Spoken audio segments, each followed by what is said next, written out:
យើងចេញមកពីគ្រួសារនេះអត់សំណាងយើងស្ដួចស្ដើងជាងគេបន្តិចមែន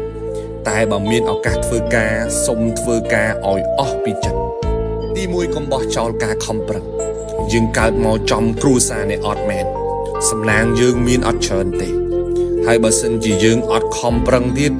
អានឹងគឺជាសួយធំមែនតើនៅក្នុងជីវិតរបស់យើងចេញពីគ្រួសារនេះអត់តែកុំបោះចោលការខំប្រឹងរបស់យើងឲ្យសោះគ្រូខ្ញុំក៏ផ្ដាំថាភ្លៀងនៅលើដំបូលផ្ទះអ្នកមានភ្លៀងនោះក៏ធ្លាក់លើដំបូលផ្ទះយើងដែរដំបូលគេធំទឹកផ្ទះគេបបោគេមិនត្រង់ក៏បានដែរប៉ុន្តែដំបូលផ្ទះយើងតូចបើសិនជាយើងខ្នះខ្នែងជាងគេបន្តិចយើងអាចសល់ទឹកខ្លះសម្រាប់ប្រើដែរយើងចេញពីតកូលអ្នកខ្សត់សំណាងយើងគឺស្ដួចស្ដើងជាងគេទៅហើយឱកាសយើងក៏តិចតួចជាងគេដែរប៉ុន្តែបើយើងផ្ដេកផ្ដួលមិនចាប់យកឱកាសតូចទាំងអស់នឹងយើងអត់ខ្វល់ជាមួយវាទៀត